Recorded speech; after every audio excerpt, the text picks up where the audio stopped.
Boa tarde a todos. É com muita alegria que nós chegamos a Good afternoon. We are glad to have arrived at this fourth day of our colloquium Writing Sound Image. I'm happy to announce and introduce Professor Sophie Aymes. And also, it's a source of happiness to say that our event has been a very interesting experience with lots of enrolled people from many parts of Brazil, in many different regions, and also subscribers from Belgium, Canada, France, the US, Greece, England, Italy. So we are very happy to have arrived at this fourth day, having amassed so many discussions, rich discussions.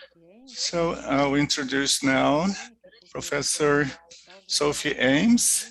She is a professor of Bourgogne, the university in France, and her research concentrates on intermediality, modernism, also wood engravings in English literature and the 20th century. Also, she has a magazine that's called Illustratio, and also she sits in various groups that deal with the theme. She has co-edited many journals online dealing with interfaces on the spoken and written word, also publications on illustrations, just like the book she edited and published, authored and published through Belgian University and other publications. Among recent papers, we include illustration and dance, Le Livre Illustré face à la danse, in Text Image magazine 2020, also working on Edward Gordon woodcuts and some works in the magazine Image and Narrative 2019, and finally Promenade along the Coast from 2019. Now I hand it over to Professor Sophie Aymes. She'll salute us briefly before she starts the conference or the lecture itself. So Sophie, it's up to you now. Thank you. Thank you very much, Marcia, for your kind introduction. Good afternoon, everybody. I'm very happy and I feel very honored to be here. Thank you very much for the invitation. I look forward to our discussion, so I'll see you again in an hour's time.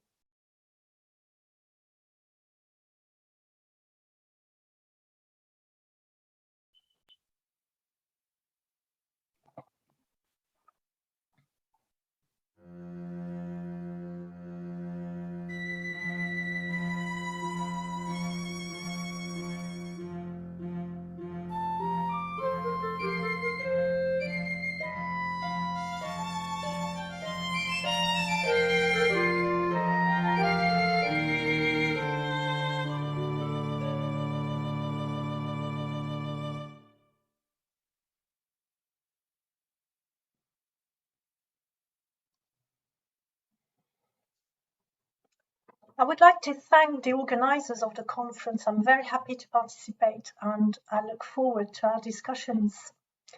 This talk is part of a broader project in which I examine the materials that are used in the making of books, and more specifically, British modernist illustrated books as mediums of individual expression and as surfaces onto which the illustrator's vision is imprinted. I work at the intersection of illustration studies, book studies, craft studies, and material eco-criticism. I'm interested in the performance of illustration and in the matter of books in modernist publications, and why it matters that books are made of and relate to certain types of materials. I focus on illustrations as meta-pictures, to use W.J.T. Mitchell's expression, insofar as they retain traces of the illustrator's interaction with a particular medium. The key point I want to discuss today is how the modernist tenet of medium specificity can be revalued from an eco-critical and materialist perspective. The case study that I will be discussing is a book written by the British artist Paul Nash and illustrated with his own wood engravings. It's entitled Places. It was published in 1922.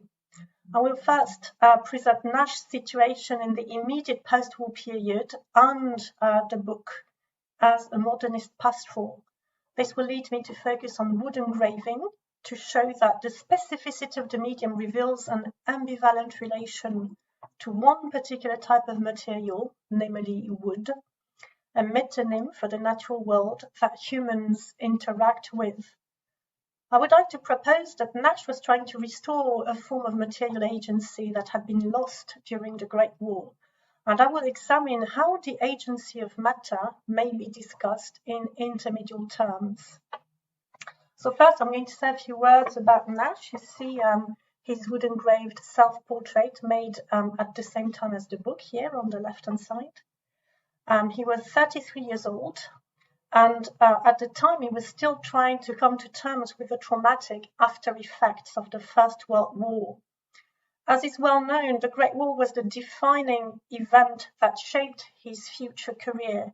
It infused his work with the sense of direction that he was previously lacking, and it made him a groundbreaking avant-garde artist.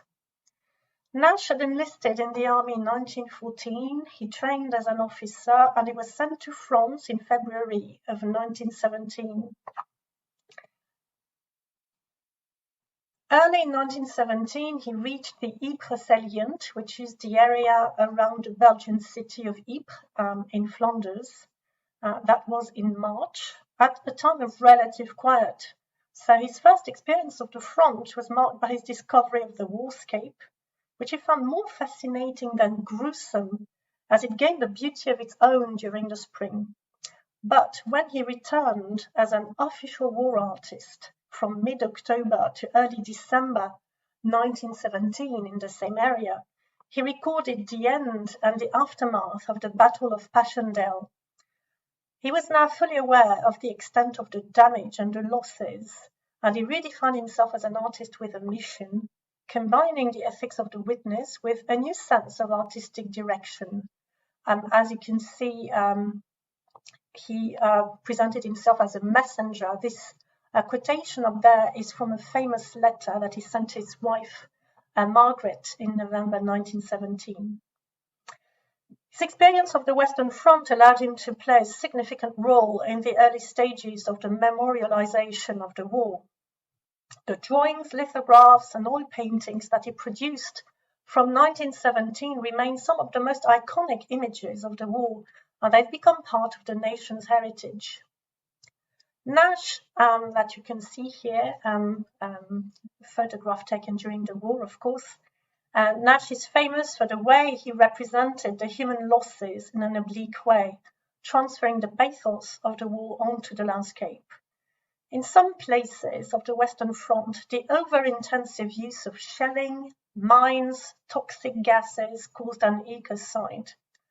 It's true that flowers began to grow again shortly after the fighting ceased. For instance, the poppy became the symbol of nature's resilience. And yet the natural repair of battlefields should not be overestimated. This ecocide is probably best represented by the shelled woods, which were a prominent part of the horrific imagery of the Great War. The blasted tree became a metonym of the suffering body of the landscape. The tree was commonly associated to the human body, and was considered as a heroic victim worthy of remembrance, like fallen soldiers. And this is something that the historian Chris Pearson has explored. Because trees are culturally associated to slow growth, lineage, historical continuity, and to pastoral values, their loss signified irremediable sacrifice, especially in a country where pastoral visions were a key motif of national identity.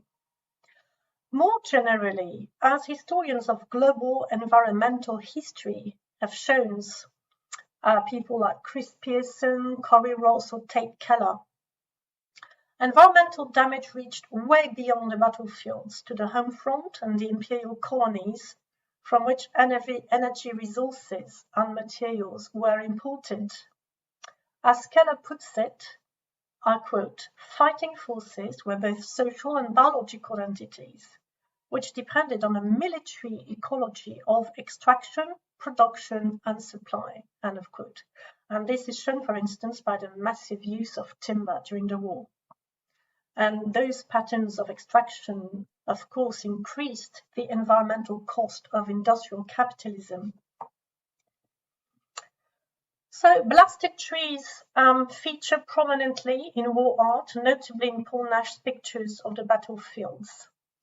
"We Are Making a New World," that you can see here, is probably his most memorable painting in this respect. The bitter irony of the title reflects the artist's reaction when he came back to the front as a war artist in 1917, in the autumn, to contemplate the locus terribilis engendered by the war. A testimony of ecological damage and, of course, human losses, the painting depicts a landscape that has turned into a mass grave, and it questions the very possibility of redemption and regeneration. The churned up earth and the blasted trees are both emblematic allusions to the war dead and symbols of desecrated nature construed as a martyred body. Much comment has been produced on this work, for instance, on the trees looking at hands groping out of the ground. And I'll only refer to it to underline Nash's ironic revisitation of the pictorial pastoral tradition. The painting originated in the drawing that you can see here on the left, Sunrise Inverness Copse, and the conspicuous sunbeams in both pictures may have been an allusion to William Blake's set of pastoral wood engravings in Thornton's Virgil, illustrations to a Handbook of Latin, published in 1821, especially if you look at the frontispiece at the top.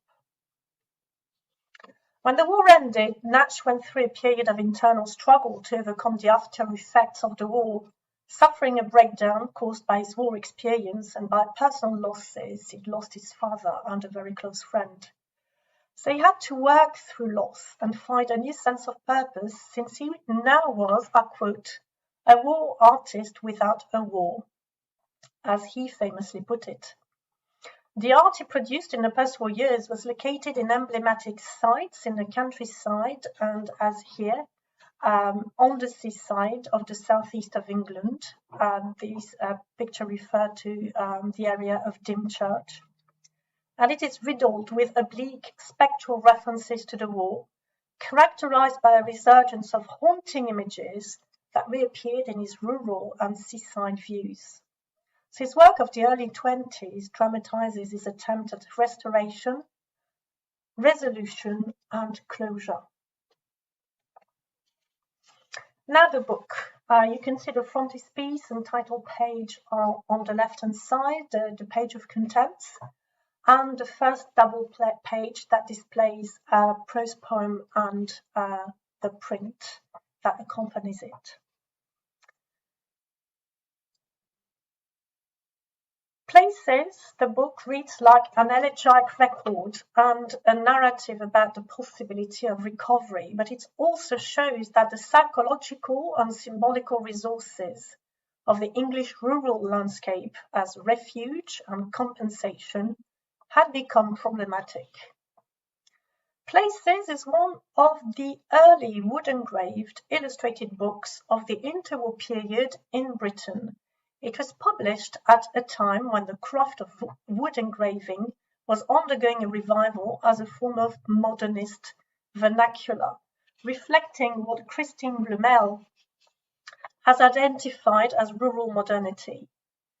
Far from being purely the record of a nostalgic yearning for an essentialized rural England, Places shows that the restorative function of the pastoral was now problematic.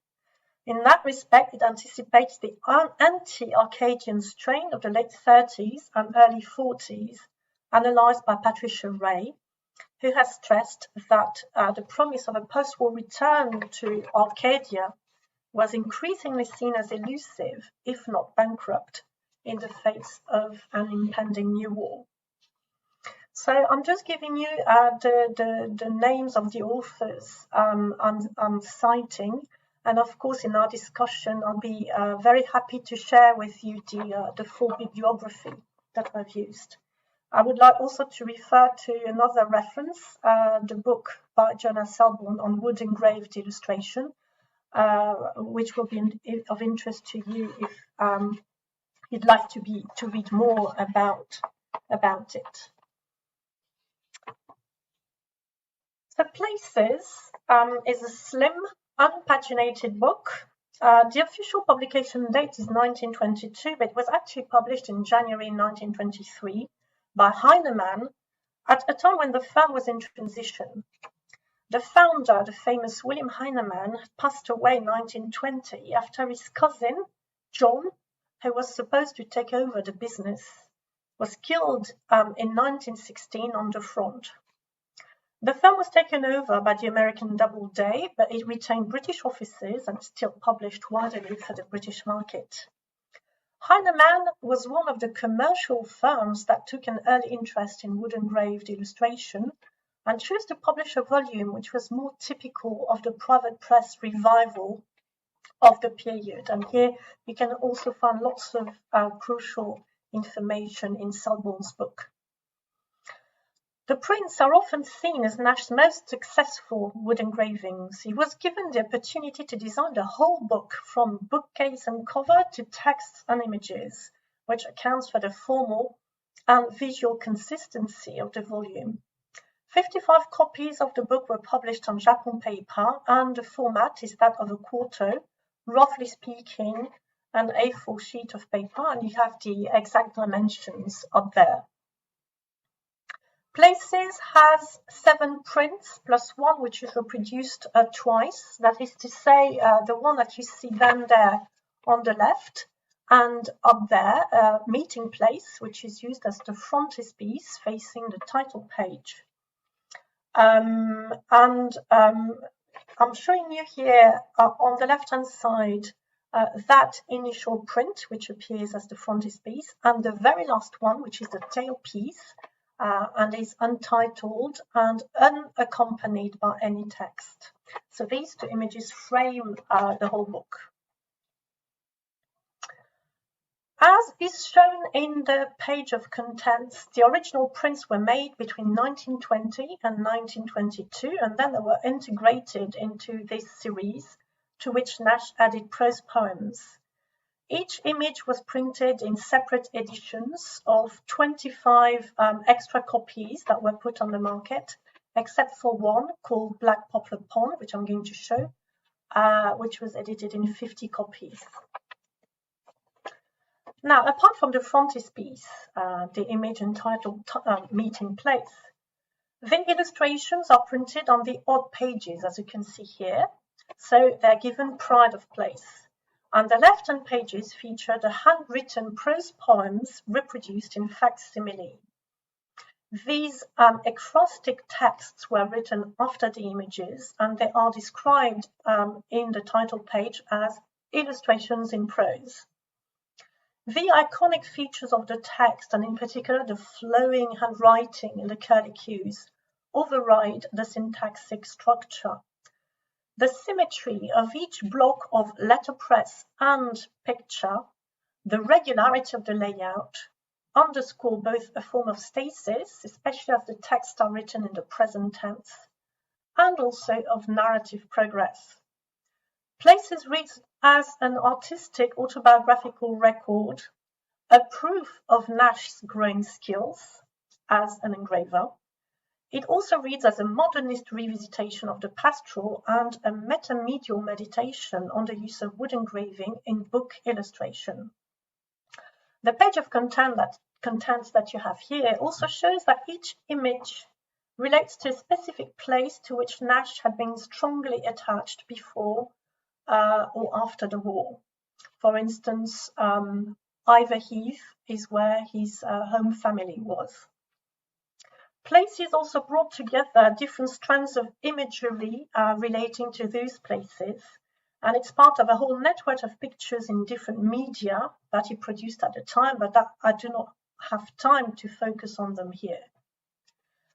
Places depicts a progress in 7 stages, including obvious biblical reference to the book of Genesis, but also perhaps a more indirect nod to works like Edmund Spenser's Shepherd's Calendar, especially as it was mediated by William Blake's engravings. And in the Shepherd's Calendar, you have a calendar with 1 woodcut for each month of the year, and each time 2 figures are interacting, which is also what we have in Places. So here's the frontispiece again.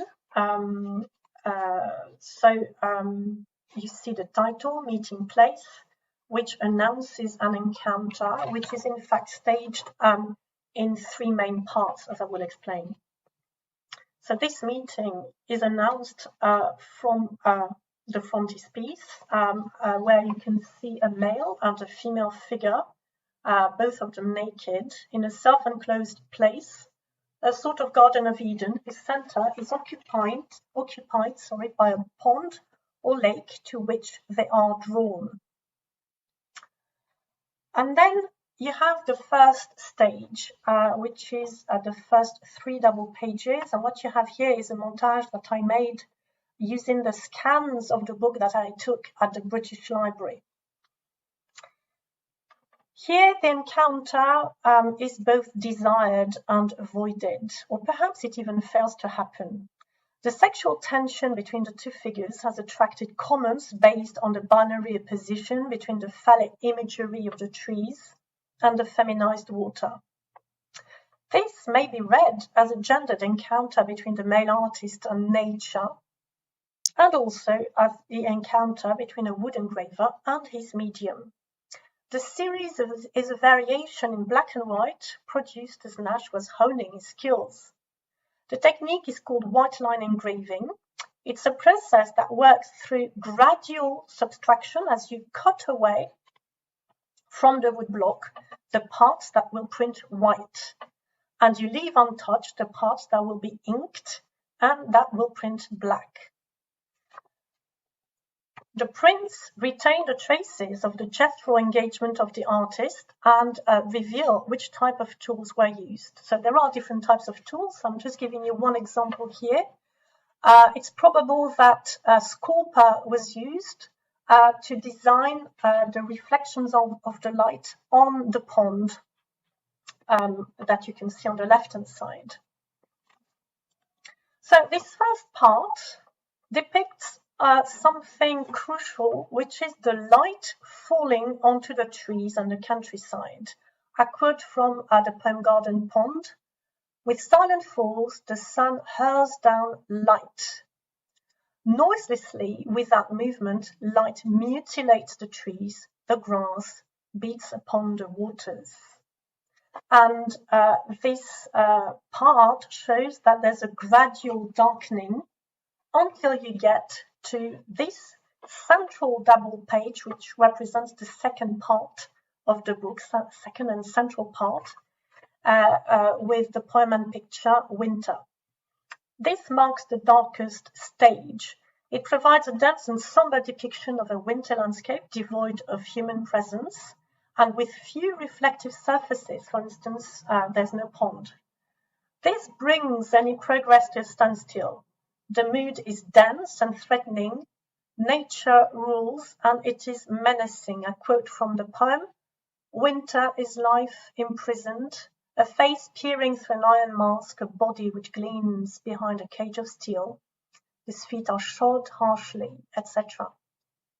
The winter country has imprisoned life as a space. The beech tree boughs are steel. Bushes and grass seem black and rusty wire. The seasonal cycle of nature is arrested, but the stasis may also hold the promise of natural regeneration, and the text mentions, I quote, "the large copse which was and shall be again." So this double page is a transition before the reappearance of the female figure and also of the light. This is the last part, 2 double pages and the tailpiece.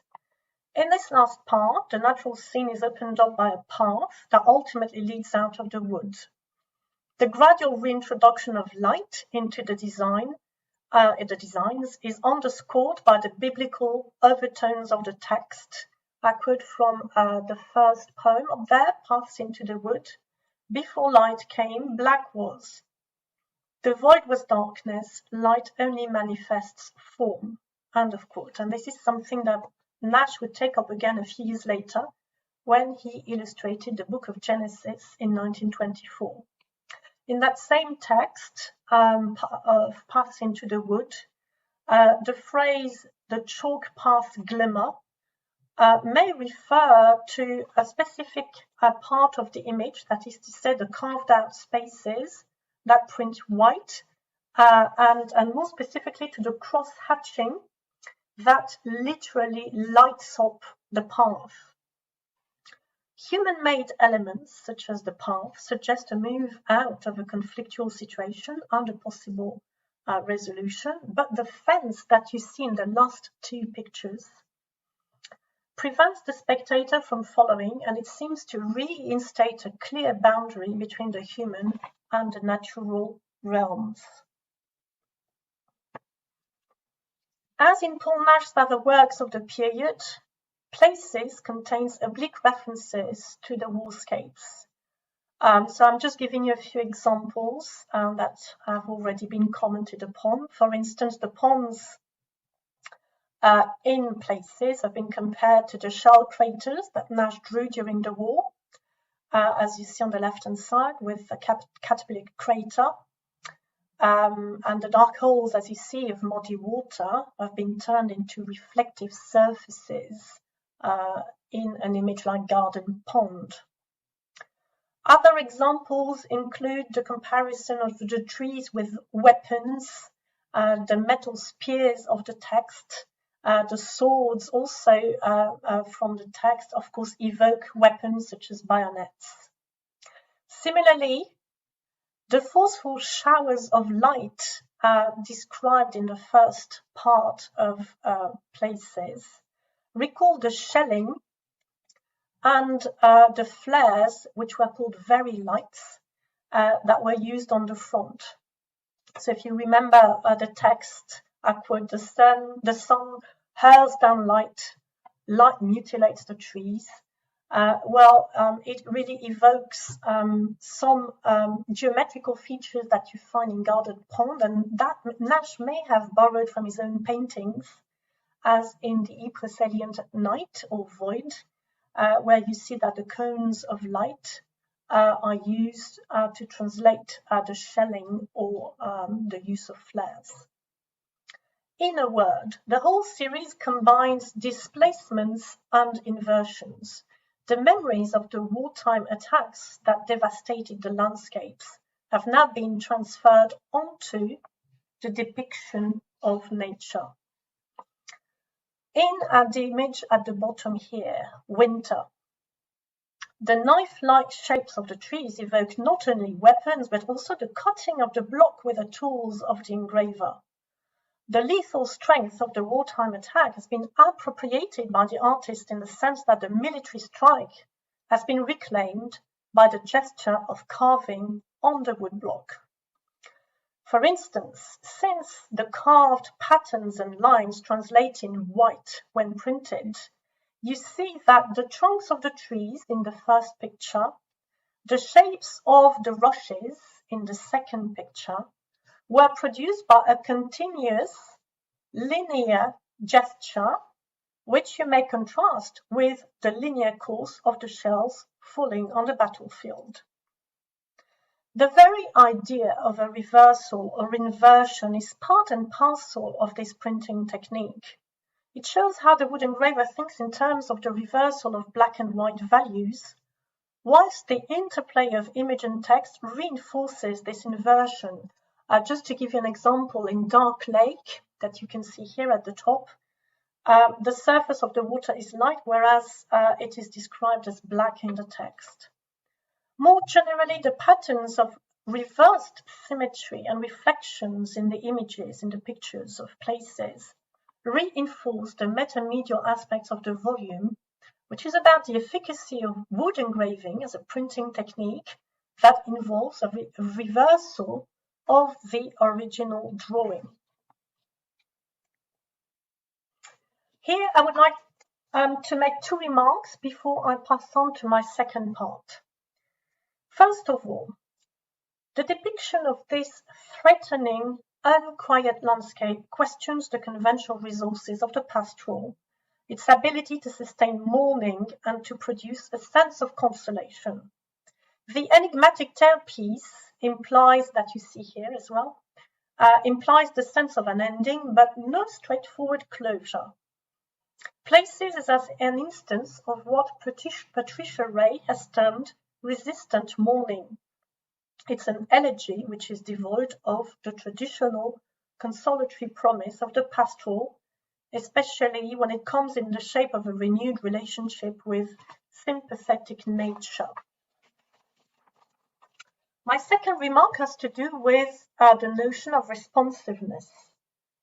The text does not comment on the human figures, which remain peripheral, but it describes how nature responds to the light and wind, with the trees swaying, scattering the reflections of the light. In spite of the attack of the light, nature remains silent. Instead of cries of pain, the trees and ponds simply respond by reflecting light back, and thus by becoming visible. This is often described in the text in an anthropomorphic way. For instance, as you see here in Dark Lake, you have, I quote, an inscrutable dark face staring up. Whilst the gendered depiction of the ponds associates the reflexive surfaces with the woman body, and here I quote the end of that poem, a woman naked gleams in this shadowy place. And here you can associate the white body of the woman in a picture with the picture of the pond, as both of them have been carved out of the wood in order to print white. As in the painting, We Are Making a New World, there is an anthropomorphic view of the landscape. If you remember the depiction of the tree's hands and the earth bowl. But there's also a sense of complete otherness and inscrutability. The term is used by Andrew Causey, the great specialist of Paul Nash. It is crucial to consider this tension when nature and natural materials are used as mediums of human expression, as is the case here with wood. So I'm coming to my second part about the notions of medium, matter, and agency. Was Nash trying to restore a form of natural agency? Was he exploiting or working with the medium? Paul Nash's Places is an intermediate work that engages with its own materiality in an ambivalent way, and which sheds light on the contradictions of the modernist conception of the specificity of the medium. On the one hand, the woodblock is a material used as a means of human expression that is defined by certain constraints. In a typical fashion, the prominent art critic in the field of printmaking, Malcolm Salomon, repeatedly described the woodblock as pliable, as you can see here, receiving the imprint of the artist's mind. The modernist artists and art critics often underline the affinity between wood engraving and carving, which should be understood in the larger context of the modern carving aesthetics that saw sculpture as a template for work in other media, especially with the rise of abstraction and design. The analogy between wood engraving and carving was explicitly made by another leading art critic in the field of printmaking, Herbert Faust. Drawing on a classical principle that harked back to Vasari, Faust described, I quote, the freeing of the design from the material by a series of gradual eliminations. This tied in with the quest for purity and immateriality that underscored abstraction and also later on Clement Greenberg's definition of the limits of the medium. In this sense, it is an instance of what Jane Bennett has described as the ensouled materialism that underlies binary oppositions such as mind versus matter, the divide that material ecocritics and new materialists seek to overcome. But on the other hand, among other things, to continue, Faust edited a periodical dedicated to the craft, a periodical called The Woodcut, in which Paul Nash contributed a short article in 1927. And here's a quote from his short article. Wood seems to yield to the evolution of an abstract design or a decorative arabesque, as stone excites the sculpture to the creation of pure form, for it is the glyptic character of engraving on wood which is its peculiar charm, so that the more the engraver cuts into his block, the greater his sense of contact with the reality of his expression. Of all the arts which are crafts, it is the most autobiographical. Wood engraving involves working in three dimensions, and you get a sense of this when you look at paths into the wood here, with the protruding black mass in the center, which was carved, around which Nash carved the path that printed white. So it's a craft which is about learning a gestural practice, which is construed as a mode of attack and an imprint. In other words, an inscription of the creative impulse into the medium, the materialization of an immaterial idea. This denotes an anthropocentric view of matter as inert and passive, feminized as the woman's body by the side of the pond in places, whilst the woodblock itself is gendered as female. But on the other hand, the art critics and practitioners also stressed the material agency of wood. Working on a woodblock involved a form of effacement, as the engraver, I quote Herbert Faust, allows the medium to dictate its technique. The craft is based on an ethics of self-effacement and acceptance of the material constraints of the medium. As underlined by specialists of craft studies like Howard Rosati and anthropologists such as Tim Ingold, the medium offers a surface of resistance that has to be coaxed into form by the craftsman. Rosati points out that, I quote, technique in craft is never a violent encounter of hand with the material world, but natural coming together of hand, material, and form. With machines, material can be forced into the form desired, even if this form is counter to the material's natural tendencies.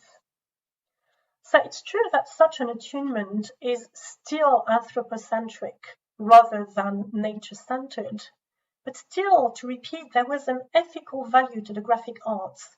As expressive mediums, they inaugurated what I have called an art of encounter that aimed to redeem the alterity of techne and symbolically counteract the dangers that are inherent in technology, as shown by the advent of mechanized warfare. This co-engagement and mutual elaboration ties in with a relationship with the natural world as it is advocated by material eco-critics and neo-materialists. In spite of a variety of theoretical positions, they all stress the embeddedness of humans within the natural world and the agency of matter as vibrant agent. So what we have here is a dual process of self-effacement and inscription. If it doesn't aim for a fully symmetrical relation between the artist and the medium, it has an ethical dimension, because the responsiveness of the artist is matched by the responsiveness of the medium. In the context of the post-war period, wood engraving was practiced as a humble form of art that displayed a utopian ideal. As a form of art and craft, it participated in a process of healing and redemption. This takes on added significance if we compare the prints of places, or rather the wood blocks that Nash carved, to trench art. If we follow the extended definition provided here by John Saunders, it takes into account the artifacts made by soldiers and civilians from 1914 to 1939.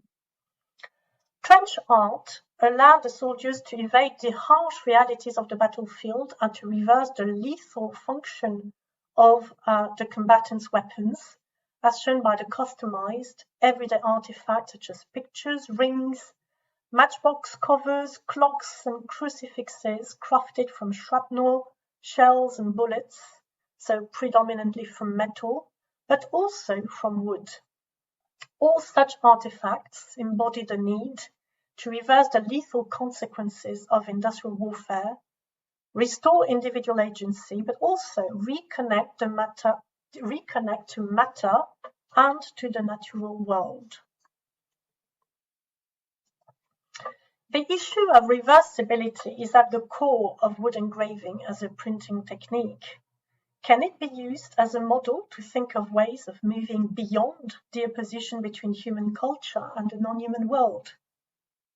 Looking at how the modernist engravers envisaged their relationship with their responsive medium shows that this engagement was not, or not only, based on one-way determinism, but also on a form of mutual co-creative elaboration. As I've said, wood was often described as a responsive material that had an agency of its own. Several modernist artists published manuals of wood engraving. You've got a short list here that describe the specific medial benefits of wood and anticipated on what we now term entanglement. Therefore, the modernist principles of truth to material and to the specificity of the medium should be reassessed according to those very productions and practices, and more widely by looking not only at the high modernist period, but at what was actually done and written from the 1880s onwards in the fields of the graphic arts. I sometimes find that those modernist tenets are too easily dismissed as a symptom of essentialist thinking in search of the purity of the medium. They're often seen as a form of misplaced idealism that ignores or denies the agency of matter. I rather find that the tension between materiality and immateriality should be explored in a specific way by looking at actual practices and texts and their values. The affordances of matter were indeed explored in the context of the publishing ecosystem that developed from the 1880s onwards, at a time when the new photomechanical means of reproducing images contributed to redefine the status of the illustrator. It's also a time when numerous technical manuals started being published by practitioners or art critics. To take a typical early example, Philip Gilbert Hamerton, in The Graphic Arts, published in 1882, examined the affinity between the artist's mental expression and the materials used as means of expression, stressing that the limits of the medium should be taken into account. That is to say, the technical and material constraints that bear on the reproduction of images according to the affordances of the medium. Of course, the reproduction of images entailed the extraction and exploitation of materials like copper and wood, and copper, for instance, in the making of photogravure. In this respect, the making of illustrated books was part of a competitive economic system whose environmental impact has contributed to shape the Anthropocene. But in such texts as Hamerton's graphic arts, the materials are also described as being sentient and alive. I quote, "Every material used in the fine arts has its own subtle and profound affinities with certain orders of natural truth and its own want of adaptability to others. One might think that the materials were sentient and alive, that they had tastes and passions." Such texts reflect the tension between the exploitation of nature and the vision of sentient matter. Therefore, they do not subscribe to the vision of a purely passive and inert matter, which material ecocritics rightly think should be overcome. And I think of scholars like Serenella Alvino and Sapir Opperman here. It is also fruitful to consider such documents and practices from the perspective of media archaeology. For instance, U.C. Parika, in his book A Geology of Media, sees the medium as a site of interaction between human and non-human agents within media nature. Media nature is a term that encapsulates the notions of environment and of medial landscape. So, to conclude, when Paul Nash questions the enrollment of nature in the pastoral discourse, he also stages an encounter, or the promise of an encounter, with the natural world, whose menacing appearance signals its alterity. The book itself stages a visual and haptic encounter between two mediums, the body of the engraver and the woodblock. The printed pages of the book are the result, or we could say the meeting place, of this intermedial encounter. In this sense, the pages are the interface between the human and the natural world, especially if we take into account the fact that the paper and the woodblocks, whose shape is still visible in the prints, as you can see here, are natural materials used in the making of books. And here we should also note or recall the organic flame quality of the cursing handwriting of the texts, probably another nod at William Blake's engraved handwriting. A second remark and final remark. In modernist practices, culture is not necessarily detached from matter and nature.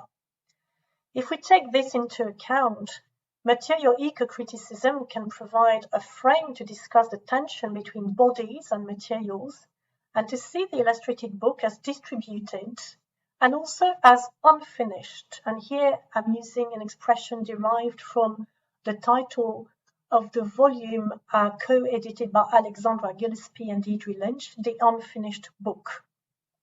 And I quote from the introduction of their volume. The book might best be considered a constitutively incomplete and unfinishable object. Through such considerations, our authors highlight the provisionality and dynamism that made the conceptual boundaries of the book indistinct and variable. Some of our contributors mobilize notions of the unfinished as they emphasize books' existence within fields of interactivity. And here's the final image. By the early 1930s, Nash had given up wood engraving and he had taken up photography, notably taking surrealist pictures of the natural world and of found objects that gave a more pronounced importance to the alterity of nature. Among other reasons that include economic and professional factors, he may have felt that photography released him from the physical engagement with the woodblock and the associated notion of an assault on matter. Photography gave greater freedom to such natural objects as the tree, in this picture here, to imprint themselves on the film of the camera. In this sense, Nash's surrealism was a way to move away from an anthropocentric perspective towards a more nature-centered vision. Thank you very much.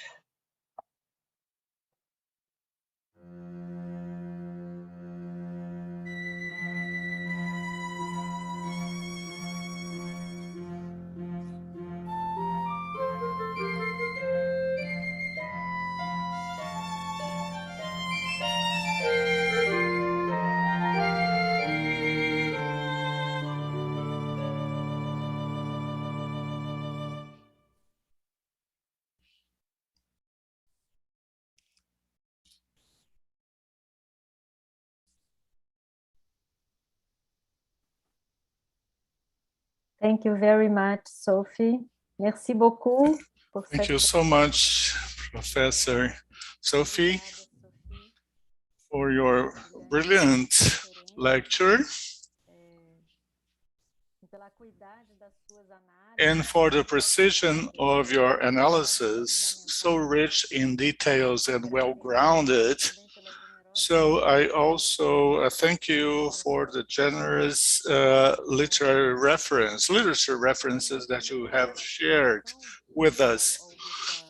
The first reaction in listening to your lecture is to see how one single artist could concentrate issues that have pervaded all the discussions that we have held throughout our event.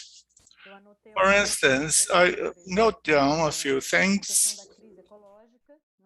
ecological crisis, but within the war context, perhaps we have skipped that factor, shifting the discussion on the contemporary to the modernism era, you know, making like a leap backwards. I found it really interesting, and this was something that had been on the table ever since early 20th century. Also, the post-trauma issue that we discussed during our event, and this artist was, of course, very hardly affected by the war and was traumatized, and how this influenced his artistic creation. So these were notes I want taken down.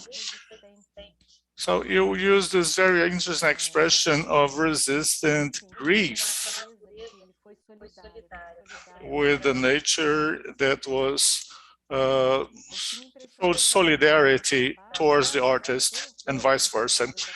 Another point that impressed me in his work, especially in places, not only the symbols associated to trees and wood, going to wood engravings and so on, but also the historical context dealing with the materiality of the means, which is a central point of interest in our studies. So these are just a few comments, perhaps to introduce our debate. So I should introduce myself. I'm professor at the University of Minas Gerais, and now I leave it open to your questions or comments that you may want to make and address the professor. Rafaela, I have two questions here. Is that correct? I'll start by Stella Tavares Avelino question. She says, Sophie, thank you so much for your lecture. I'd like to make this question to you.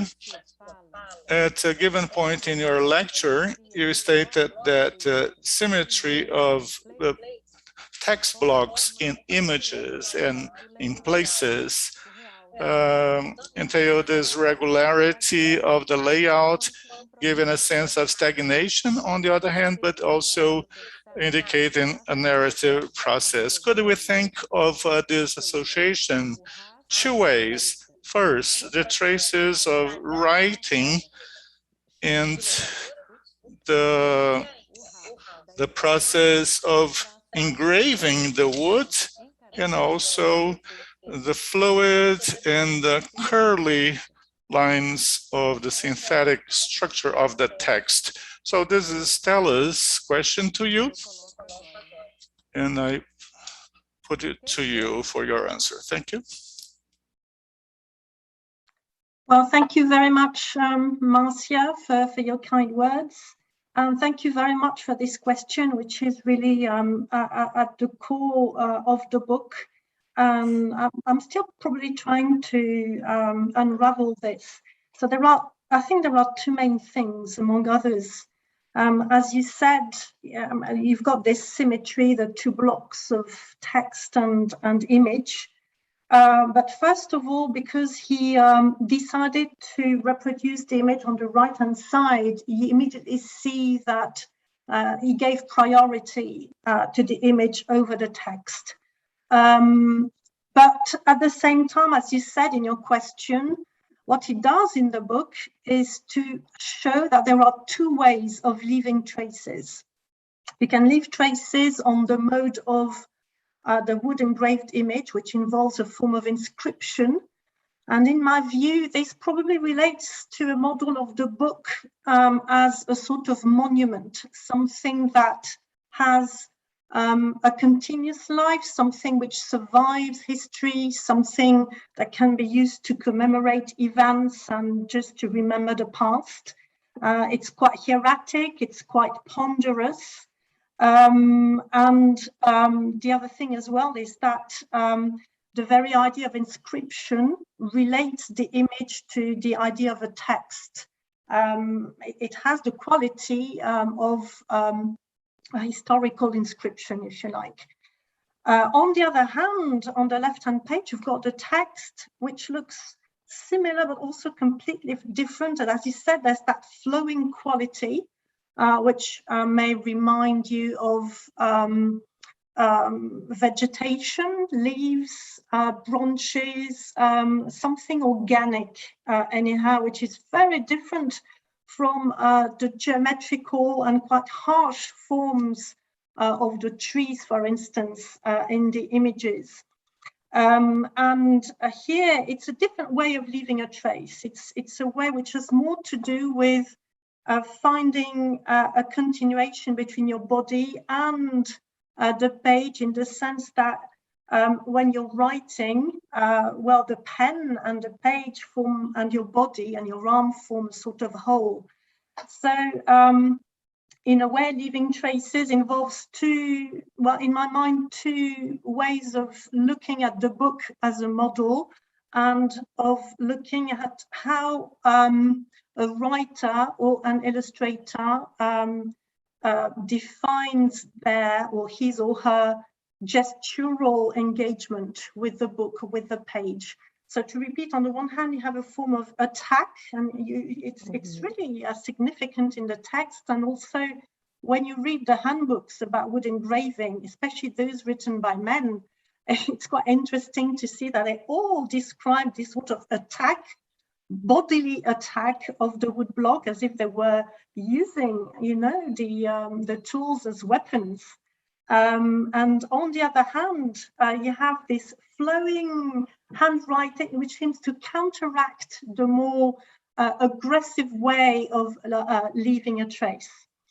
I think that this may be, on Paul Nash's part, a sort of comment on the relationship between text and image, because as you know, traditionally, and this is something which has been explored, for instance, by Mitchell or by Lorraine Cuistra in the field of illustration. Well, traditionally, the image is, well, by default, the image is gendered as female and as being subservient to the text, which is gendered as male. And this is crucial in the field of illustration studies because over the last 20 years, illustration studies have worked to destabilize this opposition in the wake of cultural studies, in fact. And what you have here is the image on the right-hand side taking the place which should have been attributed to the text as the dominant partner between the two, but at the same time encoding a form of masculine attack, if you like. And on the other hand, on the other page, you have a text which looks like an organic image, so which loses its dominant place in the hierarchy between text and image. So this is perhaps what Nash wanted to do. Perhaps he wanted to unsettle this classical relationship between text and image at a time in his career when he was already a well-known artist thanks to the war, and he really wanted to become a renowned visual artist, a renowned illustrator, and later on designer. So he really worked quite hard to perhaps restore the power of images in that sense. The other thing I'd like to say briefly has to do with this idea, this opposition between two gestural engagements. On the one hand, the flowing gesture, and on the other hand, you know, the incision, the attack, because I found that this is something that became, it's a sort of opposition that became prevalent at the end of the 19th century. And I said a few words about it very briefly, when the new means of reproducing images were introduced, and when artists found that their drawings could be reproduced much more easily without the use of an engraver as a sort of in-between medium, if you like. And they were fascinated to see the fact that thanks to photomechanical means of reproduction, what you call process, well, the drawings that they had made retained their flowing quality. And from that period onward, and this is something Nash inherited, I found that there's a sort of opposition between two basic models and gestural forms of engagement. And the core of all this is for the illustrator and the artist to find the best means of reproducing his vision. So Nash didn't really write about what he had in mind or about his interpretations of the book he illustrated. But like many other artists of the period, and since the last decades of the 19th century, he wrote a lot about how to reproduce images, how to make sure that the traces you want to leave are reproduced in the best possible way. So he was, in other words, really interested in the idea of mediation and making sure that mediation does not get in the way of what you want to express.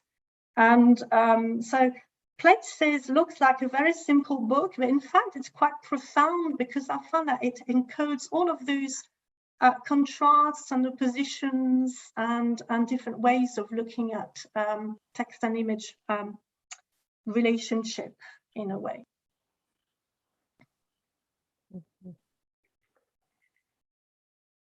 Obrigada, Sophie.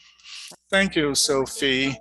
I think this was a rather relevant issue that was raised here, and you could develop that in your answer, highlighting the bodily aspects involved in the use of the medium. The attack to the wood, well, wood is seen as a very strong material, resistant, and the way you described it recalled Roland Barthes' description of instruments that are, on the one hand, like incisive, like you have in the Chinese and Japanese writings, and a smoother form of recording or registration of texts. Also, you highlighted the issue of layout. Apparently, he makes no clear difference between text and image because they are part of the same graphic imprint. That's a very balanced distribution on the book. I'm not sure if I'm correct, but I could see in it a lack of a rigid hierarchy. They were rather balanced. It is quite balanced, and also the use of black and white reinforces this. The idea that it's the trace that counts, and that perhaps in his mind the two were equivalent. It's probably the reason why he wanted to add poems to those images, which first of all were single prints. He could have published a sort of portfolio, and this is not what he did. I have no real, haven't found much information about how he came to deal with the publishers. There must have been negotiations, but he's someone who really, he was not a publisher, he was not a printer or a typographer, but he was very much interested in the art of the book. And he really wanted to have a hands-on approach and control the whole process. Apparently, it was quite difficult to work with because he had a very clear idea of what he wanted to do, and he loved working along with printers and typographers. So yes, I think you're right. It's very balanced, especially you didn't see the book itself, but. Especially as you hold the book, it is a sort of self-enclosed object, which is remarkable for its consistency.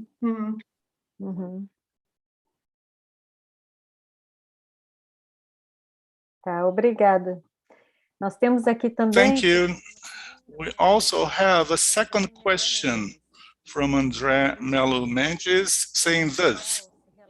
Pastoral relates directly to romantic thought, praising nature as against civilization. In some of the panels over this colloquium, some participants defended going back to this attitude, defending engagement of people in defending the natural environment. Do you think that this pastoral spirit can be useful in our days in that sense? Oh yes, definitely. I think that, well, first of all, as you said earlier on, Marcia, the experience that Nash went through has a sort of universal quality. It's true that it's part of a specific historical context, time and place, but it's something we can all relate to. He went through a period of intense crisis, and he examined how the pastoral could be used to reflect this sort of what has been called for our own situation, a state of emergency. And also he examined whether the pastoral could provide comfort or provide a way forward. I don't know if he. I don't think he wrote about political action in the context of the pastoral, but this really is in the background. So yes, thank you for this question. I think that the answer is yes and no. I think yes, definitely there's an ethical dimension to the pastoral, and that it's a genre that has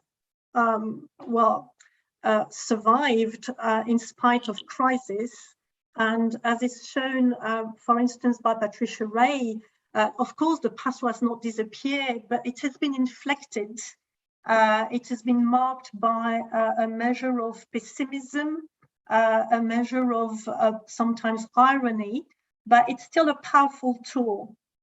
Having said that, what you find in the works of several certain specialists of ecocriticism, and not especially recently. I think of Greg Garrett, for instance.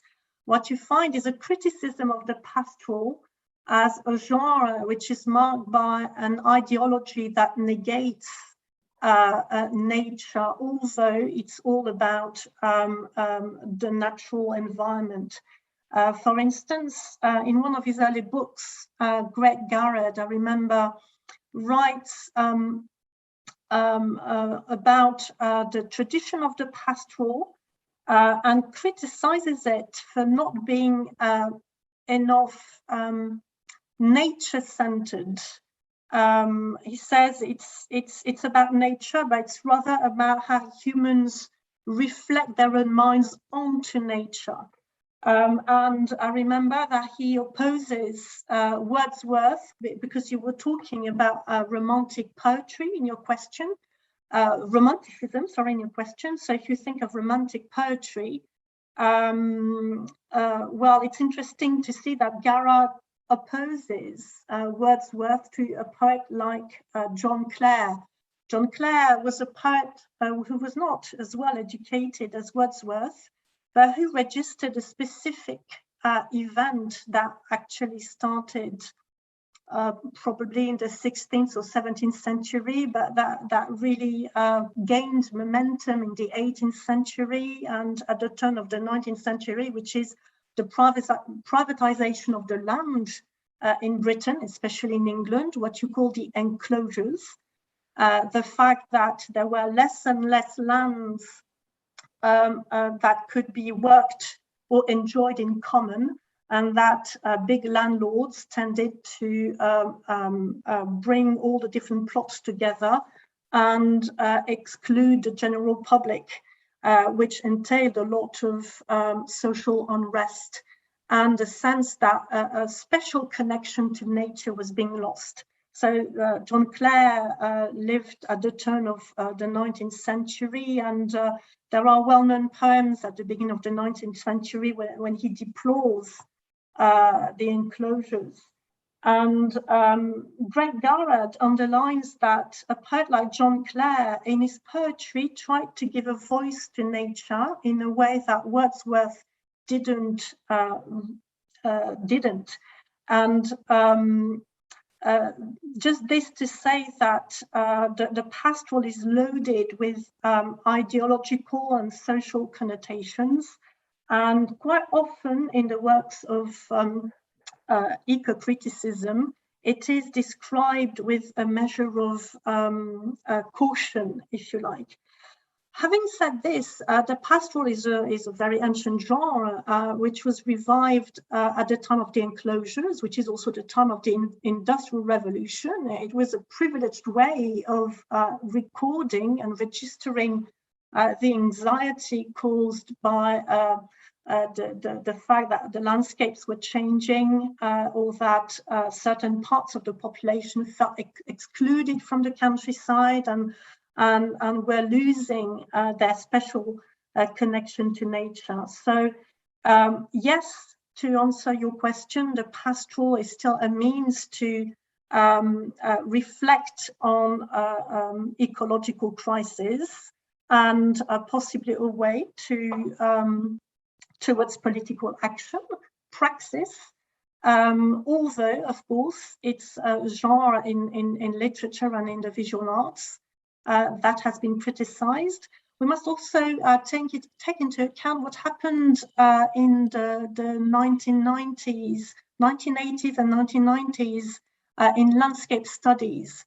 Landscape studies and the scholars specializing in landscape studies played a crucial role in deconstructing the ideological basis of landscape painting and the pastoral, which in a way was quite healthy, because it provided the critical means of reusing those genres in a way which was more perhaps ethical, and at least which in ways which endeavor to remove or attenuate certain ideological contents, and especially in terms of issues of power, the power of who owns the land, who is looking at the landscape, who owns the view and the prospect.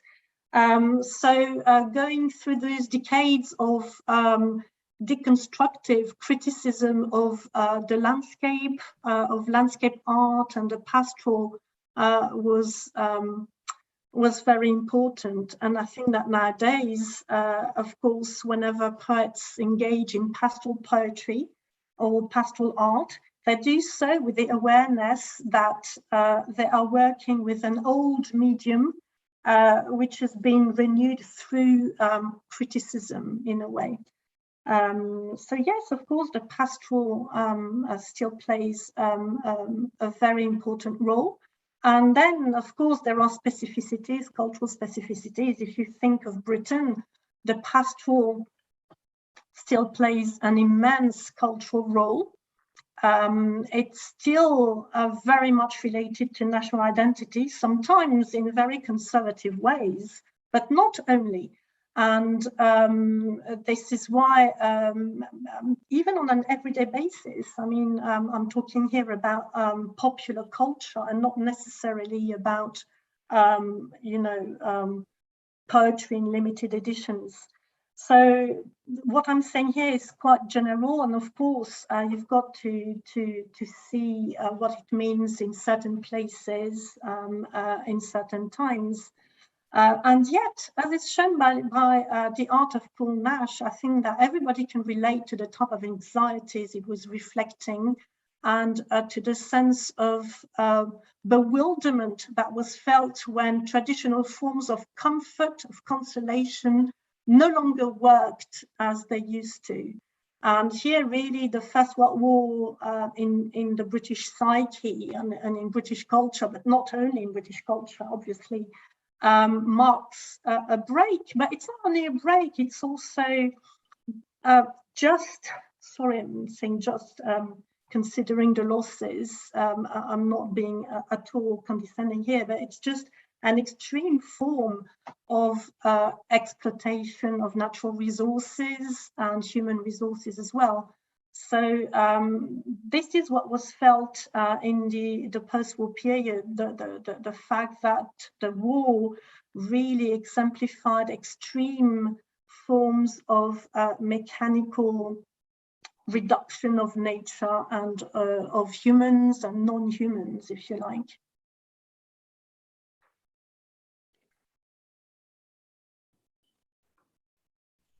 Muito obrigada, Sophie. Many thanks, Sophie, for your thorough answer and deep reflections on this issue raised by André. Now I have a comment by Thais Flores Bandeiras Diniz. She congratulates you on your beautiful presentation. She's not making a question, just stating this.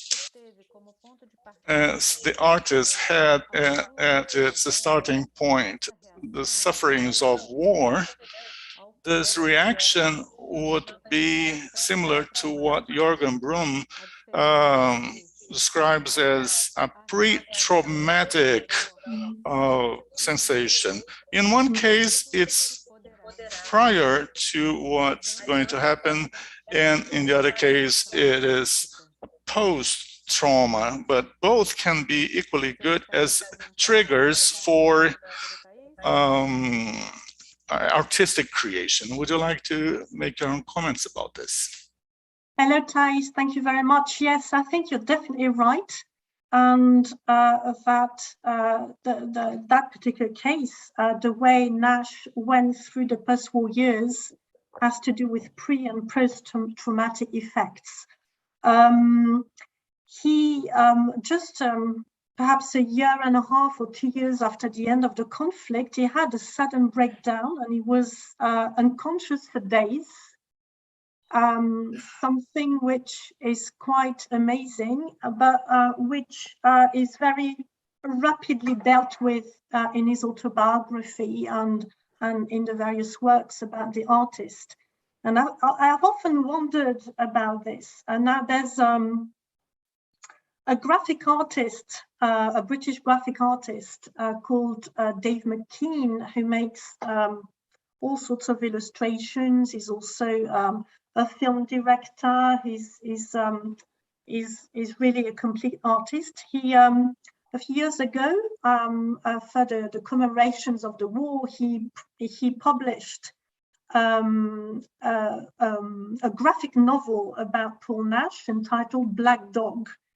And it's a beautiful, if you like graphic novels, really, and if you enjoyed looking at Nash's images, this is really not very easily available online. You should buy it because it gives an interpretation of this idea of trauma. The black dog in the book is the name that Nash himself gave to the nightmares that he had as a child. As a child, he had recurrent nightmares of a black dog. But this black dog is also the emblem of the depression that ran through the family. His mother was severely ill with depression. She died when he was still young. It was a sort of really heavy weight on his life. And he probably also suffered from depression. And all of this was reenacted with the war and the post-war period when his father died and he lost a friend. And his art of the period is amazing because it's full of ghostly images that come back to the surface. Some of them relating to really early memories, perhaps his childhood or his teenage years or his youth before the war, and others relating to more recent events. So when you said pre-traumatic and post-traumatic, yes, absolutely. When you read that graphic novel, it really makes sense because you've got the sense that the early nightmares were a sort of anticipation of what would, well, symbolically speaking, of what would develop during the war, as if there was a sort of pre-traumatic effect that would be revived in a sense, and that would tie in with his post-traumatic stress after the war. And there's also something I've often wondered about, but I'm really not sure that it's the case. Having read a really brilliant article about the Spanish flu epidemic, which started at the end of the war and lasted for 2 years, and which had absolutely amazing destructive consequences on a scale which is very hard to imagine, even in the pandemic that we are going through. I was just wondering if that breakdown after the war would not have been the Spanish flu as well, because the Spanish flu amazingly had dire physical consequences, but it also affected the cognitive working of your mind and your psychological balance. Lots of people, when they survived, went through severe spells of depression, for instance. And I find that it's amazing that, I'm not saying that he had the Spanish flu, it's just that at some point he collapsed. And this really reminds me of how people would suddenly catch the disease and collapse within hours walking down the road. You've got lots of testimonies like this. But this is something which has not really registered in our public consciousness. We have registered the trauma of the war, but not the second, not secondary, but the second trauma of that pandemic. And when you think about it, it's just amazing. But that article, I'm trying to find the name of the author, was interesting because it shows that this second trauma, the pandemic, the Spanish flu, still resurfaces in certain modernist texts in the form of haunting images, echoes, indirect allusions that keep coming back, so that it just adds one more layer of, shall we say, post-traumatic effects to that disastrous period in history. Yes, I'm not sure I would be able to find more biographical elements about this, because in the end, Nash wrote an unfinished autobiography. All that he wrote about that period has been thoroughly researched, and in the end, there's not much material, but it comes out in his art. And from 1919 until 1925, he spent 4, 5, 6 years nearly reworking the same motifs. So some of them were related to the shore, the seashore on the eastern coast, southeastern coast of England. Others were related to what you see in places.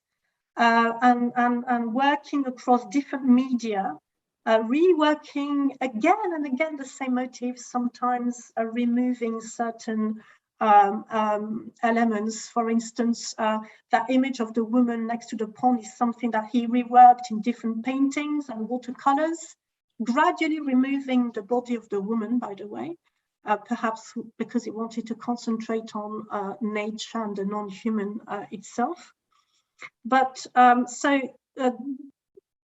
if this post-traumatic state is not something that he fully articulated in writing, in autobiographical text, for instance, it is certainly something that he worked through in his art in a practical way. And in this sense, this would make for a fascinating even medical analysis, I assume. Com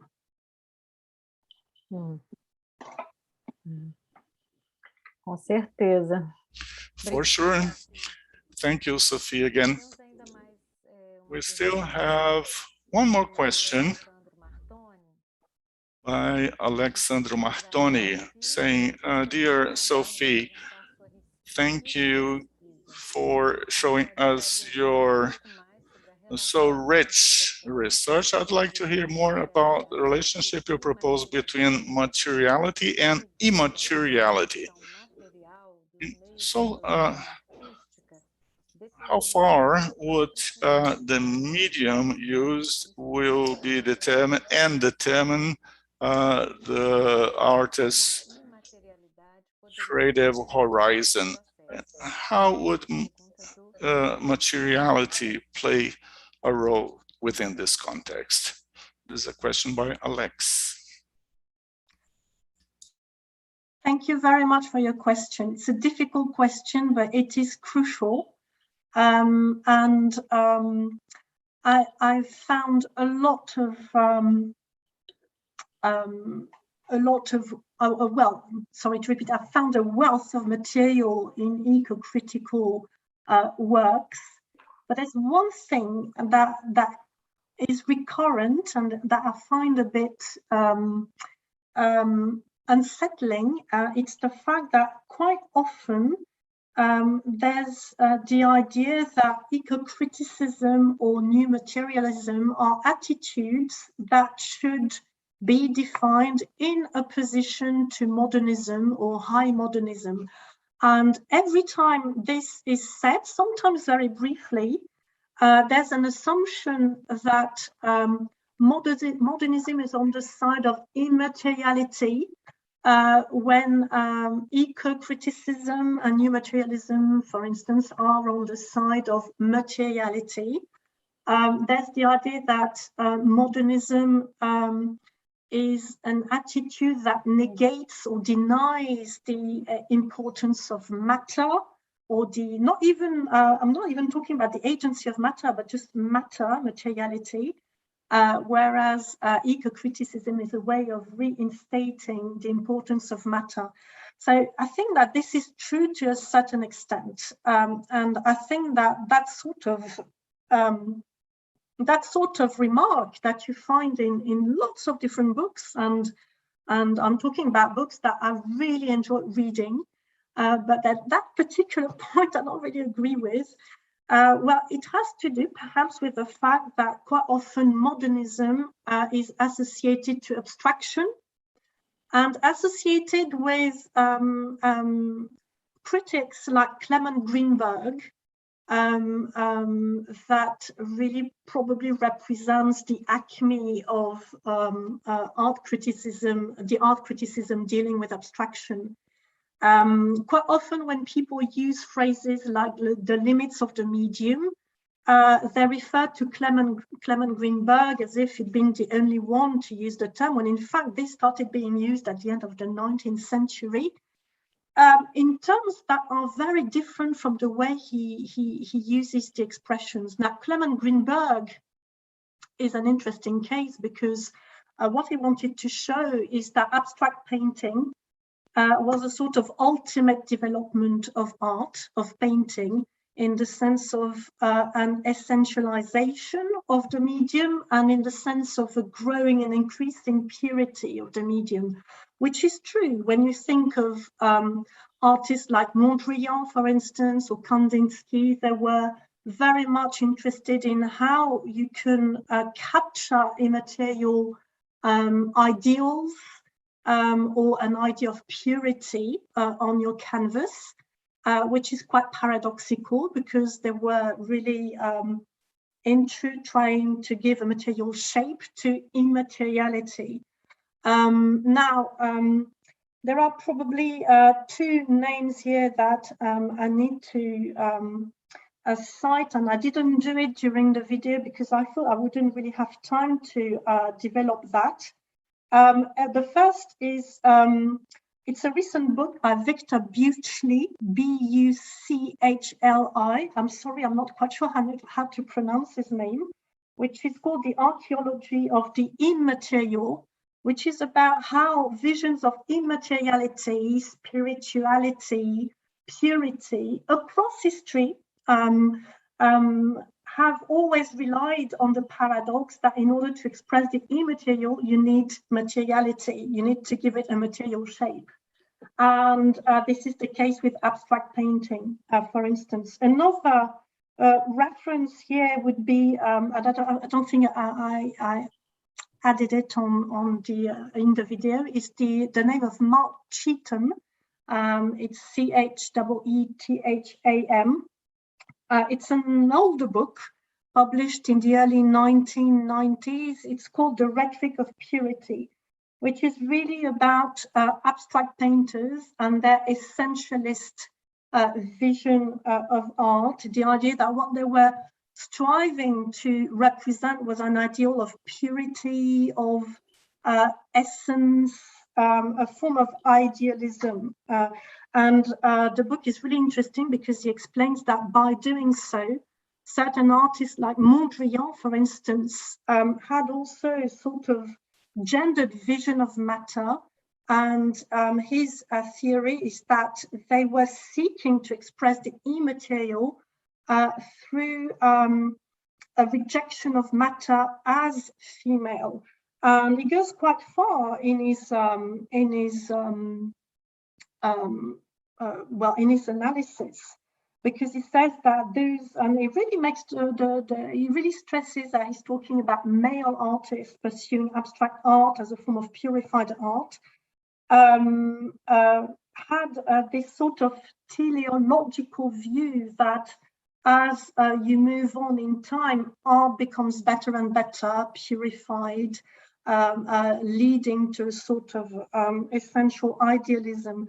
Now, this is crucial because this idea that through materiality you're seeking to attain the immaterial is something which lay at the basis of a certain type of art, like sculpture, and more precisely the type of sculpture that you call carving, as opposed to modeling. And there was a strong affinity between carving and wood engraving. With the idea that you're trying through matter to express your own internal vision. So you do find that a lot in the handbooks on wood engraving.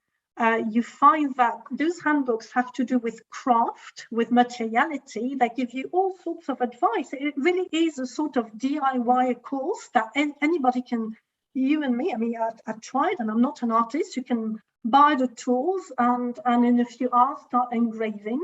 But at the same time, you've got all of those descriptions about how to attack matter, as if you were trying to rid matter of its materiality, in a sense. But here we have to make a distinction, because this association between modernist art and immateriality is true to a certain extent. And to repeat, I think that when people refer to the modernist negation of materiality, they often have in mind abstract painting and the text written by Clement Greenberg.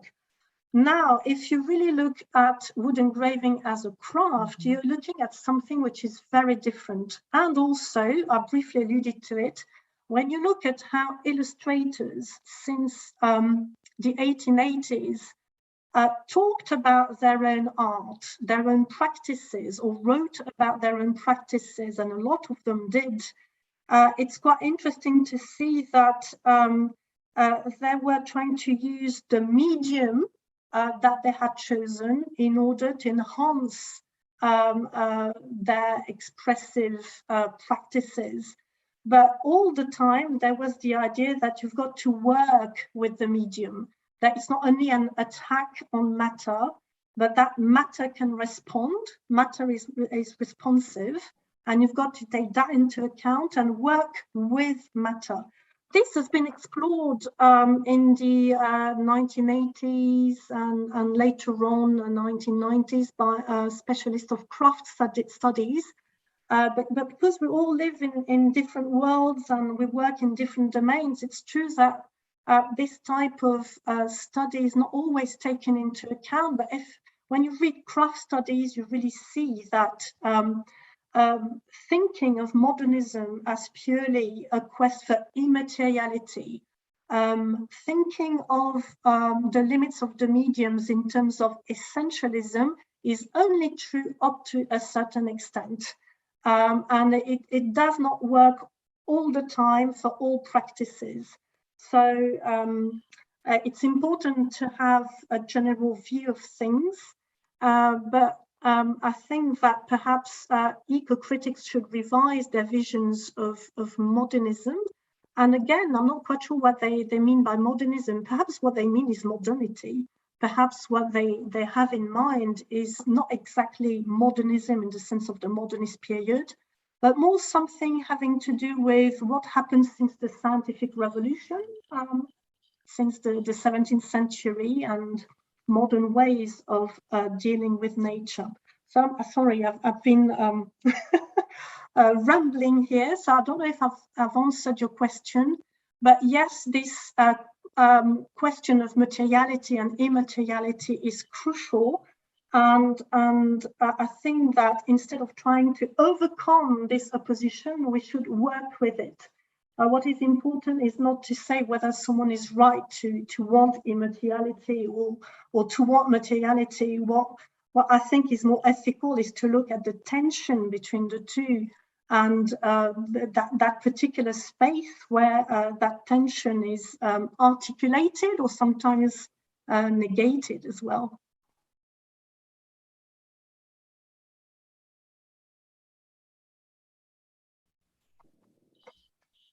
Obrigada mais uma vez. Thank you again, Sophie, so much. I have another question and then a comment. May we move on? Now I have a question by Adolfo C. Fuentes saying this: if wood carving is vastly used by German expressionists in the same period, was there any reference or any formal affinity between these Germans and Paul Nash only own work? That's Adolfo's question. Thank you very much. Yes, you're absolutely right. Those young British artists, or well, middle-aged British artists, were very much aware of German wood engravings, expressionist engravings. There were works or texts by German art critics as well, like Worringer, which had been translated or were being translated by British writers. And there's a sort of lineage here because before the war, ideas about wood carving and ideas about abstraction that were coming from Germany were trickling down into the British public consciousness thanks to collaborations between artists, or the simple fact that some artists would have traveled to Britain or to Germany one way or another. And there are key names as well that were sorts of missing links, or rather, shall we say, intermediaries, like Roger Fry, for instance, from the Bloomsbury Group, whom Nash knew really well, and who was very much aware of the text of German aestheticism, of which he translated a few, and who was very much attuned to this idea of carving relating to abstraction. Worringer, for instance, who worked on the concept of Einfühlung, which has been translated as empathy, had this theory that abstraction is a way of arresting the flux of the world, the flux of phenomena, and trying to extract the work of art from the world down below, if you like. It's also a way of looking at the work of art as a defense against the constant flux of life, which can be a source of anxiety. And those ideas were quite well known by people like Fry and Paul Nash as well. Paul Nash was not a member of the Bloomsbury Group. He knew them. He only had a sort of peripheral relationship with Fry and the rest of the group because, socially speaking, he belonged to a different set altogether. But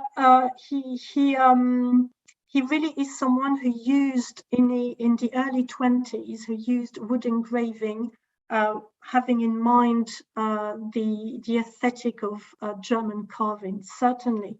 The other thing is that at the time, in the early 20s, he was very much influenced by an old artist who's called Edward Gordon Craig, who is probably better known as a reformer of the theatre, an emblem of the modern theatre, who was also an outstanding wood engraver, who wrote his own handbook. And Craig was acquainted with a lot of German artists or printers, and he's probably someone who would have transmitted these ideas to Nash. So to answer your question, yes, Nash was, especially in the early 20s, quite, yes, acquainted with these ideas. Now, having said that, there's also a big difference between the ideas of abstraction and immateriality that characterize the writings of Worringer, for instance. He probably, how shall I say, drew apart from this as time went on, as he redefined his career as a designer, because he was very much in favor of pedagogy, of education, and what he wanted to do was to redefine the social role of artists.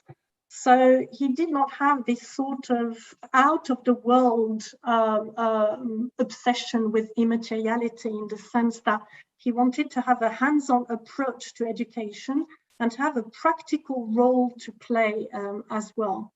And I think that in this sense, design is a different venture from abstraction, although it partakes of abstraction as well, in the sense of simplification of forms.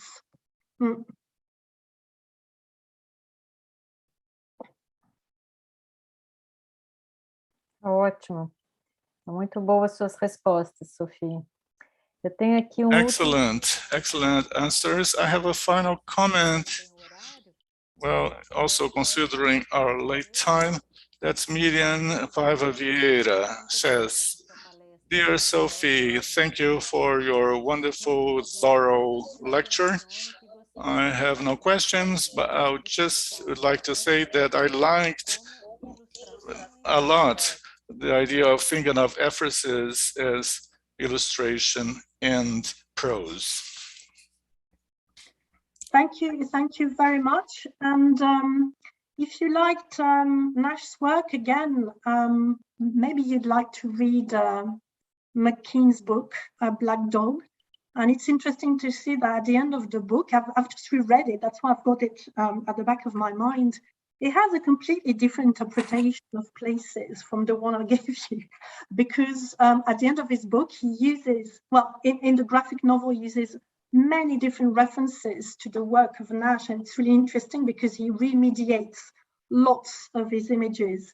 And at the end, there's a reference to places, which he sees as the moment when Nash gets out of that state of deep depression, gets beyond the state of post-traumatic stress as well. And he gives us a picture of the woods, the woods of places, as a sort of green, a pastoral world, which is much less threatening than what you have in Paul Nash's book. So perhaps this is, to go back to one of the first questions that were asked, this is a way of reinstating the pastoral and perhaps counteracting the darker aspects of Paul Nash's negative pastoral, if I may say so. So thank you very much. Muito obrigada, Sophie. Eu teria uma última... Many thanks. I would have a final question myself, if not to abuse your time, and also so that we can have one break before our next activity about creative productions. But how have you come to this artist after all? What was your first contact with this artist, and what motivated you to study him? Any particular facts? I think that about 10-15 years ago, Englishness was a very trendy topic, and I worked a lot on Englishness and the landscape. And this is how I came to know Nash as a landscape painter, and it's how he's best known. Nowadays, he's best known for his landscapes, his paintings. And then researching his work, I realized that he had made a lot of other different things. And it's true that what he did in the early 20s is probably less known. He's also well known for his surrealism and his more abstract work of the 1930s. But this was a time when he was a well-established and very vocal artist. So there's a whole career to take into account. And at some point, I discovered his wood engravings. And I discovered the book of Genesis, which I've just barely mentioned, which he produced a couple of years after Places. It's probably my favorite book, actually, by Nash. And I was just, I went to the British Library to read it, and I thought, oh, what is this?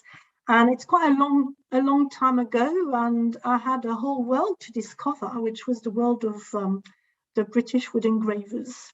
So I've been living in a black and white world, and it's probably time I went for more colorful places. But this is how it started.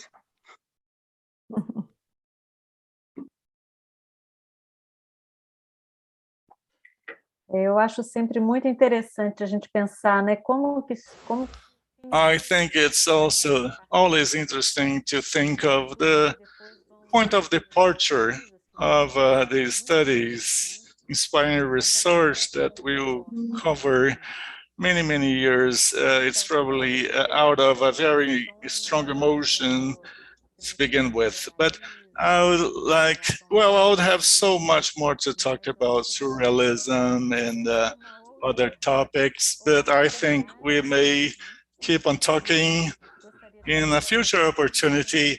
And I'd like to thank you again so much for your participation, your availability to remain with us, and to give such thorough and rich answers to us.